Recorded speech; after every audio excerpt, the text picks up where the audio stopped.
Hello, Jakarta and the world. This is White Trash Talking. I'm Doug Johnson, and I'll be talking to you about issues relating to Jakarta, the U.S., and the world. As a U.S. citizen now living in Jakarta, I touch on issues relating to the West and the East, the United States and Indonesia, and to the world events in general, because everything is related and interconnected.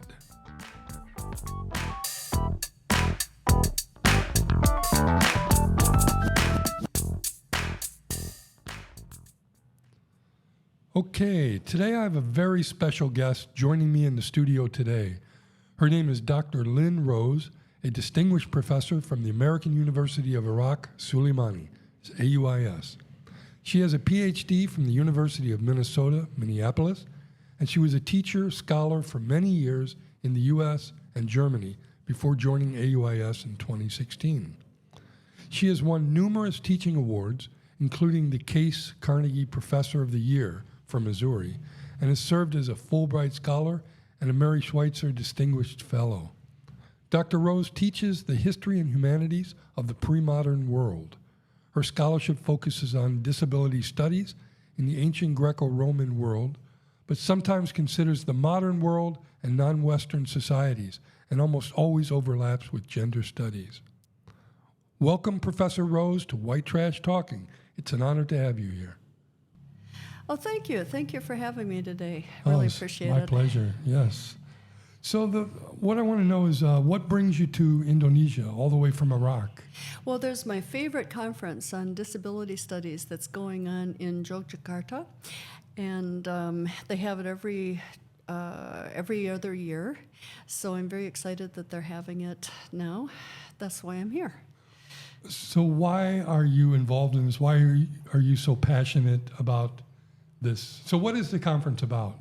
Well, the conference is about empowering people with disabilities, and the thing is, there are a lot of people with disabilities participating at the conference. It's not just people, telling them how to do, what to do. Can we delete this? Sorry. No. You're doing fine. You're doing fine. Don't worry. Really? Will you edit it? No one listens anyway. Okay. Okay.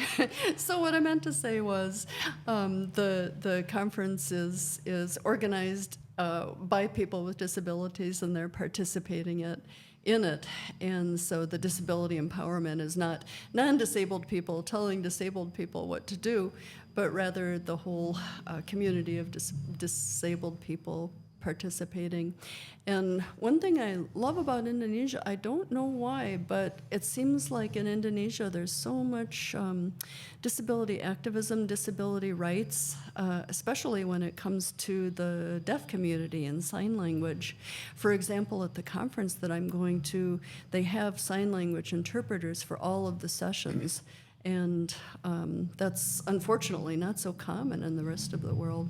So I'm really looking forward to being there in a couple of days. Great. And how long does the conference go? It's just 3 days altogether, but Okay. very intense 3 days, yeah. Fantastic. All right. And why are you involved in this, and why is it such a passion for you? Well, I've been involved in disability studies just about my whole adult life. I think that the disabled people as a minority group are often invisible, often overlooked. Disability studies for me is so exciting and so interesting because it's everything. It involves everything. It intersects with a lot of different identities. Disability takes so many forms. It varies across time, it varies across space. I just find it all really fascinating. Okay. Yeah, I noticed, I read your online bio, and you were saying that in the Global South, it's more challenging to deal with disability justice and disability rights. Can you talk about that? Yeah, that's one thing I've really learned. I used to do, my studies involved disability in the ancient world, and more recently I've switched to lived experiences of disability in the Global South, particularly in Sulaimani in Kurdistan, Iraq. And some of the models from the West just don't fit the disability activism and disability justice in the global South. For example, a lot of the emphasis in the West is on independence, personal independence, and comes out of the civil rights movement. And in the global South, the focus is more on the family. That has advantages and disadvantages. For example, we don't see homelessness. I'm not sure about Jakarta, but we just don't see it in Suli because of the family. And same thing with disabled people. They're not going to be put into institutions or out on the street. They'll say, stay with the family.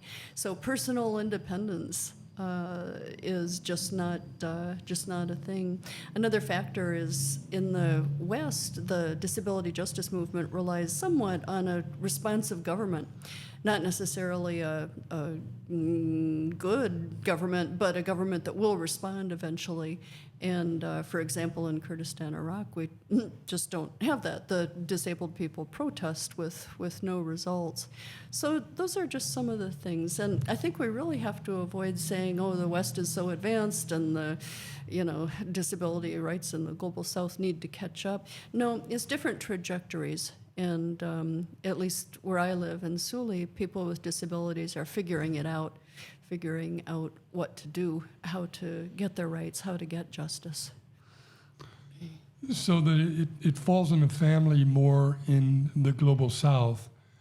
I mean, that's both a good thing and a bad thing. Exactly, right. And so the good thing about it is they have family support. Yes. And what else? I mean, yeah, you won't be put out onto the street. You won't get shipped off to an institution.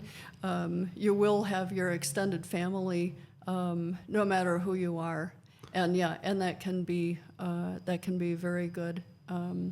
But yeah, of course. But could that be also part of hiding somebody away Exactly. in shame or? Sure.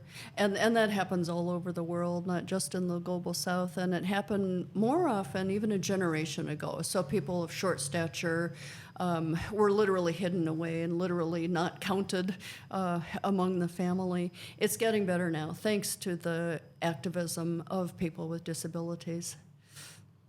Okay. So now you're here in Jakarta, and the infrastructure here and throughout Indonesia is not really up to the standards of the West. And so in many places there are no sidewalks at all, and you're literally walking inches away from oncoming traffic, and the people in cars are often in dangerously close proximity. I have difficulty walking on the road, and I don't have a physical handicap as such, but and then there are places with sidewalks, but they're so poorly constructed, uneven, full of dangerous holes, and so I guess someone might ask, what's the point? If a blind person, for example, can never, or would be maybe foolish to go out and try to walk alone, or someone in a wheelchair would not be able to navigate a sidewalk or a road, then what can we do, and what's the point of this? Yeah, really good observations, good question. I think the infrastructure is a reflection of the society as a whole. And in order for disability inclusivity or equal access, the whole community has to be behind it. So in a way, it's a vicious cycle. We don't see disabled people around, so we think, why should we have access if they're not here? But in another way, a non-accessible environment is a clear message of who we want to include and who we want to exclude. So yeah, as I say, it's a vicious cycle. There are also a lot of interesting social issues that go along with access. I think it's the same here as in where I live in Kurdistan. Blind people can't really use the white canes that we see because the tips of the canes are too vulnerable, so they get ruined. And then another How do they get ruined? By rough streets. Okay. The canes they're very sensitive, and it has to be on a smoother path. So yeah, the tips of the canes just get ruined. Same thing with crutches. For people who need crutches, they have to replace the crutches all the time, the tips of the crutches, because of the infrastructure. And then another thing I found very interesting is in Kurdistan, and probably Iraq in general, women won't use the white canes because it draws attention to them, and you know, women shouldn't have attention drawn to them. So that It's a paradox. yeah, right, yeah. So lots of issues like that. But yeah, in order to have anything like universal design or equal access, the whole community has to be involved.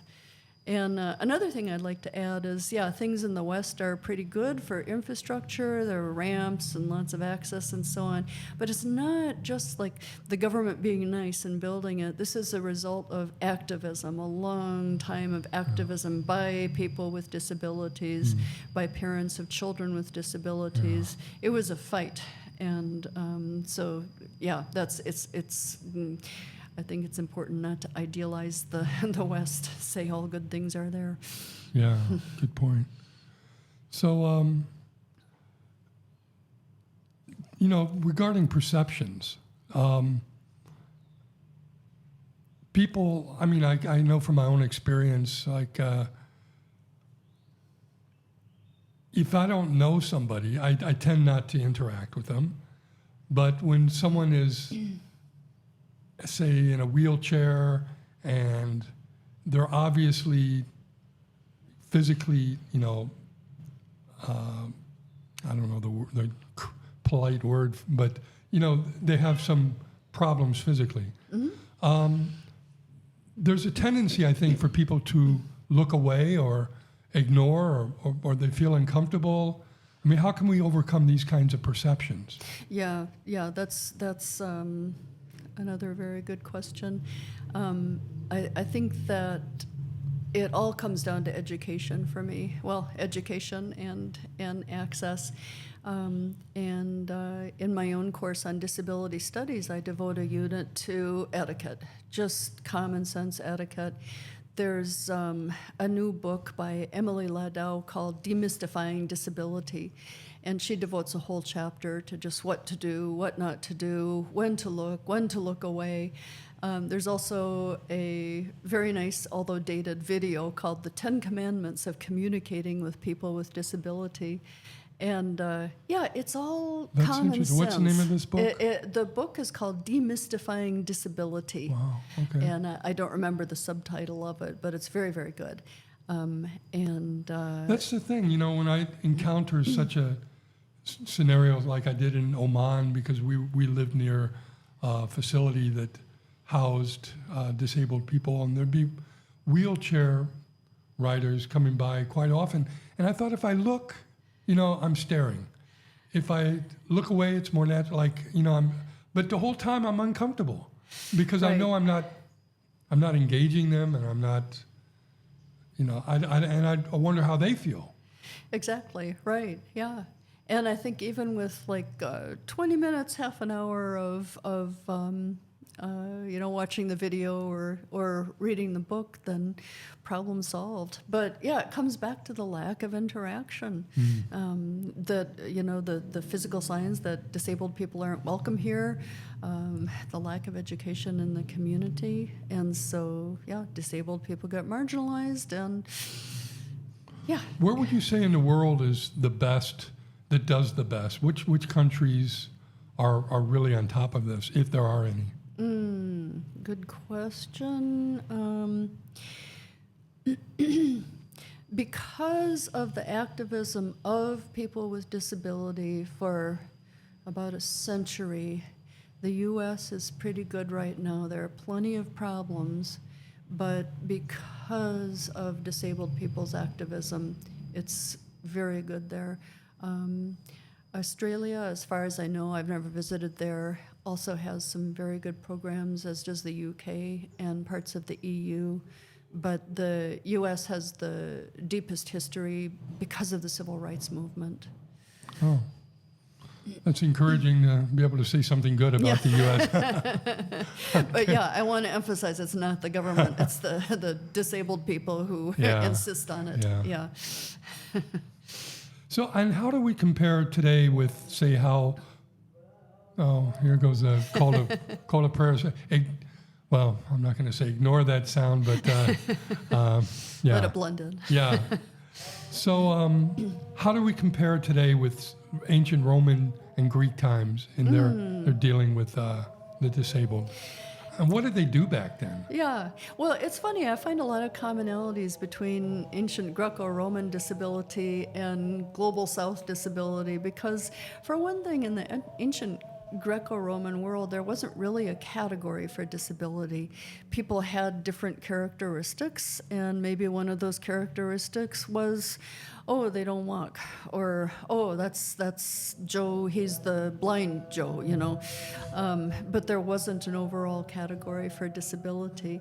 And in a way, that sounds like a utopia, but of course, without identifying disability, there can be no disability culture or accommodations.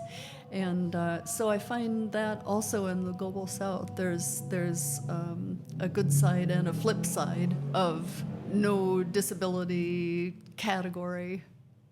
Okay. Interesting. But what kind of services did they provide, if any? Say, what kind of alterations did they make, or? Yeah. Also, again, very similar to the global South today, it would be family-based, Oh, okay. case by case. There wasn't any sense of universal design or making access or anything like that.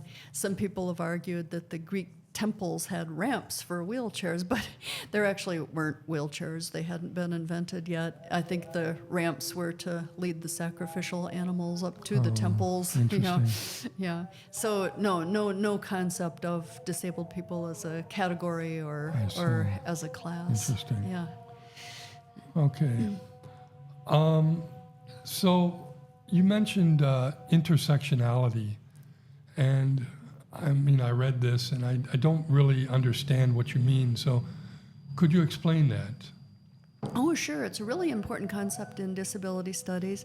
We all have different identity markers. So whether we're gendered, male or female, our socioeconomic status, our color, our place of origin, our refugee status, all of that interacts and helps shape our identity. And then disability or non-disability is just one of those really important identity markers too. It's not everything. If I'm disabled, I'm much more than a disabled person. I'm also, you know, a woman and whatever my religion is and so on. And the same thing with being non-disabled. So it's all the interactivity. There's a wonderful poem by Cheryl Marie Wade. I don't remember the exact line, but it talks about the difference between Christopher Reeve, the super crip he's sometimes called, and The Superman? Superman The who actor. became right, and then he became paralyzed. But as a super wealthy white man, you know, he's very different than a disabled baby discarded in a poverty-ridden country. Yeah. So all these identity markers just shape us. Disability is one of those identity markers. So if I was taking your class, even if I ended up not engaging with people with disabilities, I would imagine that my sense of justice and inclusivity would be heightened. And it's just generally a good exposure for anybody to go through. Yeah, well, I like to think so. My students seem to think so. But one of the things is there's a saying that's, it applies to the West and to Global South, nothing about us without us, that we shouldn't talk about disabled people without hearing their voices and without including them. So actually the students in my class do engage with people with disabilities from the community.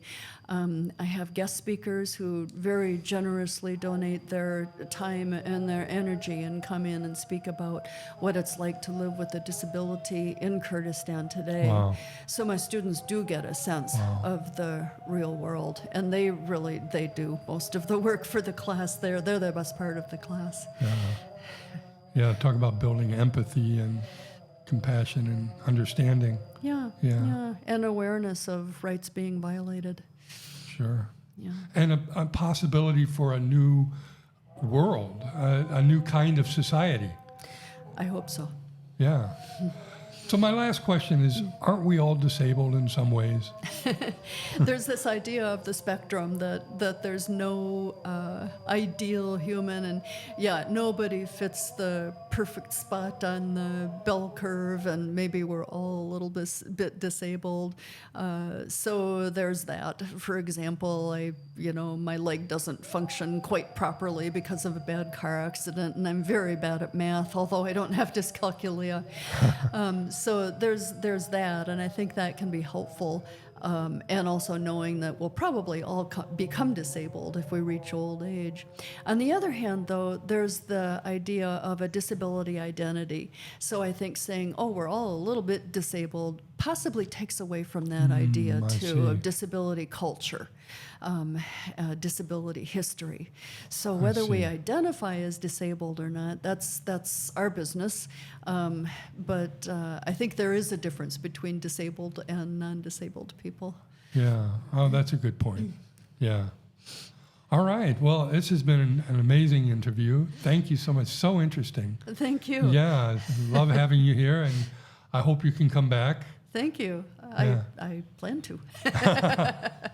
And I do hope the conference goes well. And you're presenting, right? Yes, right. I'm presenting. It's called Keywords for Disability Justice. It's about the class I teach.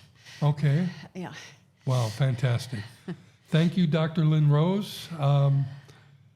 Do you have a website that you'd like to plug? Gosh, no. Okay, next time. Thank you, though. Next time. A book maybe next time. Yeah, I hope so. All right.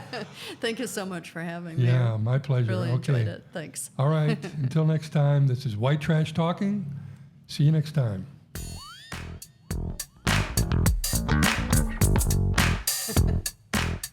Oh, that was fun.